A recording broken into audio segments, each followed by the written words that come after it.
자, 오늘 말씀은 디모데후서 1장 9절부터 18절의 말씀입니다. 함께 읽습니다. 하나님이 우리를 구원하사 거룩하신 소명으로 부르심은 우리의 행위대로 하심이 아니요 오직 자기의 뜻과 영원 전부터 그리스도 예수 안에서 우리에게 주신 은혜대로 하심이라. 이제는 우리 구주 그리스도 예수의 나타나심으로 말미암아 나타났으니 그는 사망을 패하시고 복음으로서 생명과 썩지 아니할 것을 드러내신지라. 내가 이 복음을 위하여 선포자와 사도와 교사로 세우심을 입었노라. 이로 말미암아 내가 또 이 고난을 받되 부끄러워하지 아니함은 내가 믿는 자를 내가 알고 또한 내가 의탁한 것을 그날까지 그가 능히 지키실 줄을 확신함이라.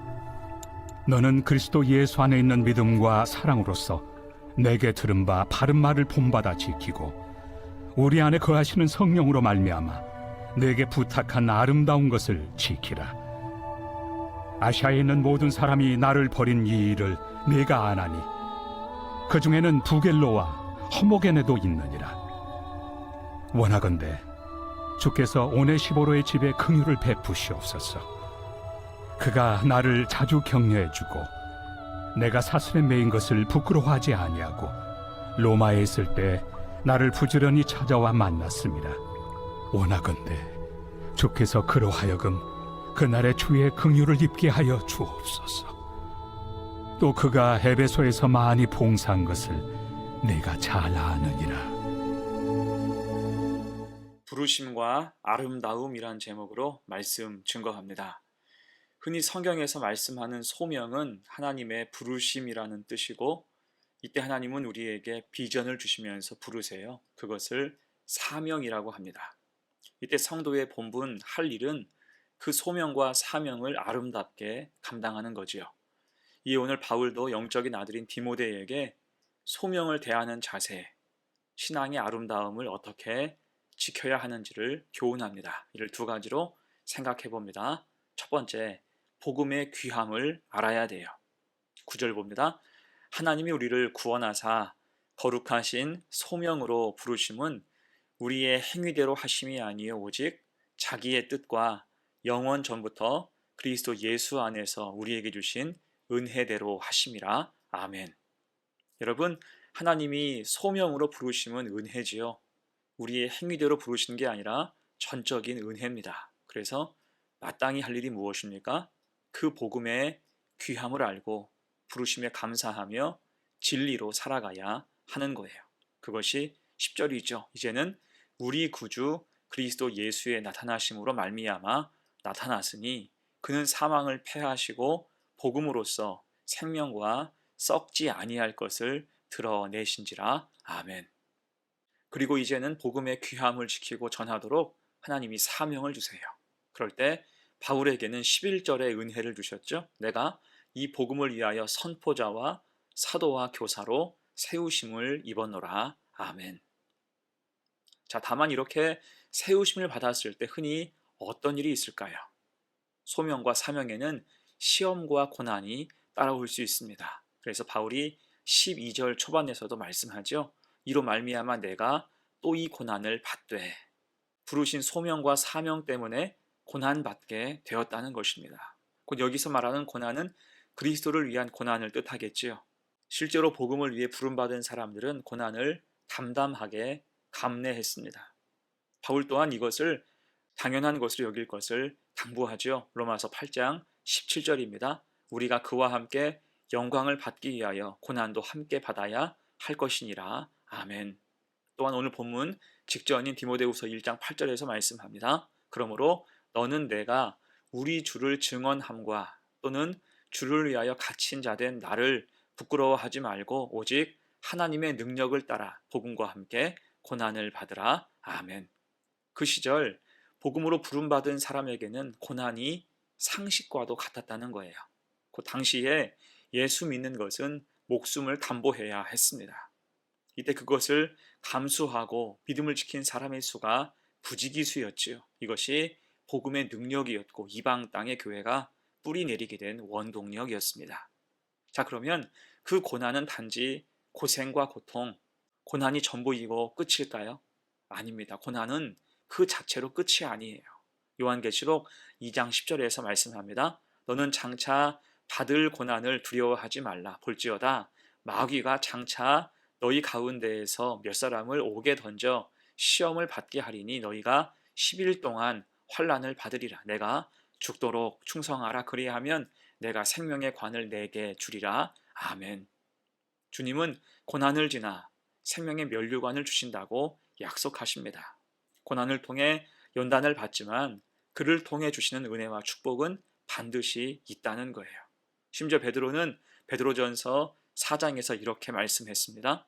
오히려 너희가 그리스도의 고난에 참여하는 것으로 즐거워하라. 이는 그의 영광을 나타내실 때에 너희로 즐거워하고 기뻐하게 하려 함이라. 아멘.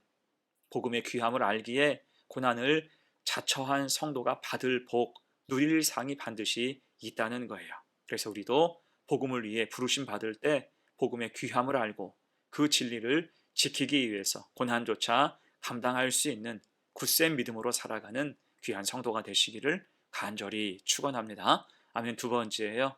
부르심과 아름다움 두 번째, 하나님께 의탁해야 됩니다. 조금 전에도 말했듯이 주님이 주시는 소명과 사명에는 시험과 고난이 따라올 수 있어요. 그러면 그 앞에서 속수무책으로 당해야 될까요? 아니죠. 그래서 12절은 힘주어서 말씀합니다. 이로 말미암아 내가 또 이 고난을 받되 부끄러워하지 아니함은 내가 믿는 자를 내가 알고 또한 내가 의탁한 것을 그날까지 그가 능히 지키실 줄을 확신함이라. 아멘. 여러분, 신앙은 의탁이 중요합니다. 여기서 의탁이라는 말은 하나님께 맡기고 의지한다는 뜻이겠지요. 자, 마찬가지로 여러분, 아름다운 가정이 무엇입니까? 서로 믿고 의탁하는 가정이 아름답지요. 하나님께서 아담에게 하와를 주실 때 하셨던 말씀의 핵심은 돕는 배필이었습니다. 사람이 혼자 사는 것이 좋지 아니하니 내가 그를 위하여 돕는 배필을 지으리라. 아멘. 하나님은 건강한 배필, 매력적인 배필, 일 잘하는 배필을 주신 게 아니라 돕는 배필을 주셨어요. 이것은 서로 의탁하고 의지하며 살라는 의미겠지요. 그럴 때 힘들고 어려워도 가정은 굳건히 세워지고 작은 천국을 이루며 살아갈 수 있는 것입니다. 하나님과 우리 사이도 마찬가지예요. 연약한 인간이 우리를 지으신 하나님을 의탁하는 것은 지극히 당연한 일입니다. 전적인 의탁이 있을 때 우리 신앙은 아름다움을 유지할 수 있는 거예요. 그 소명과 사명을 통해 고난이 따라올 수 있지만 이때의 고난은 혼자 고통을 감당하는 것이 아니라 힘들고 어려워도 하나님께 의탁하며 동행하는 시간을 뜻합니다. 그를 통하여 결국 고난의 문제는 해결이 되고 우리 믿음은 부쩍 자라게 된다는 거예요. 자, 그런데 우리의 문제가 무엇입니까? 자꾸 하나님을 의탁하지 못하고 자기 생각을 주장하고 세상과 사람을 의지하기 쉽다는 거지요. 흔히 인생을 바둑에 비유하는 경우가 있습니다. 바둑 용어 중에 포석이라는 말이 있죠. 미리 자리를 선점해서 미래를 준비한다라는 뜻입니다. 자, 그런 식으로 우리도 삶을 짜임새 있게 준비하고 설계할 때가 있죠. 그렇게 하고 싶은 욕심이 들 때가 있습니다. 그래서 잘 나가는 사람에게 미리 줄을 대고 철저하게 계산해서 어떤 일을 준비하기도 합니다. 하지만 분명한 것, 그렇게 한다고 해서 모두 마음 먹은 대로 됩니까? 그렇지 않죠. 변수가 반드시 생깁니다. 모든 상황을 틀어지게 하는 변수는 나오기 마련이에요. 이것이 자기를 주장하고 세상과 사람을 의지한 결과입니다. 그래서 잠언 16장 9절 말씀이 참 정확하죠. 사람이 마음으로 자기의 길을 계획할지라도 그의 걸음을 인도하시는 이는 여호와시니라. 아멘. 이에 우리는 세상이 아니라 하나님을 의지하고 의탁해야 할 줄로 믿습니다. 바울이 그랬죠. 저는 바울을 생각할 때마다 저 깊은 샘을 연상합니다.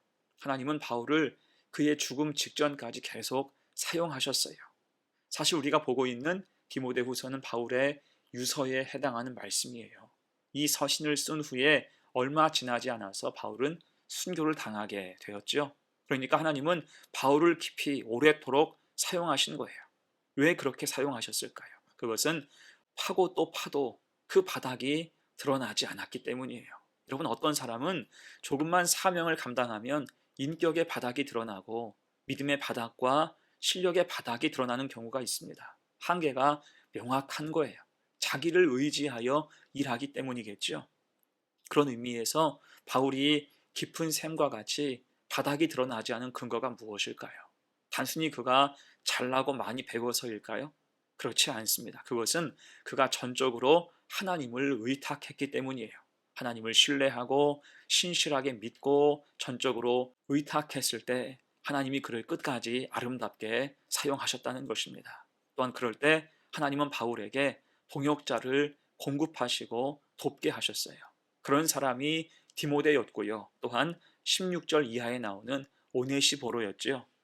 오네시보로는 로마의 감옥에서 어려운 처지에 있던 바울을 물심양면으로 도왔던 사람이에요. 16절 하반절 이하에서 말씀하죠. 그가 나를 자주 격려해주고 내가 사슬에 매인 것을 부끄러워하지 아니하고 로마에 있을 때에 나를 부지런히 찾아와 만났음이라. 아멘. 바울은 이것이 하나님이 주신 크신 은혜라고 생각했습니다. 그에게 주신 소명 중에 마지막 사명을 감당하며 나아갈 때 하나님이 친히 돕는 자 오네시보로를 보내주신 것입니다. 곧 하나님을 의탁하고 나아갈 때 하나님이 언제든지 최선의 길을 열어주신다라는 뜻이에요.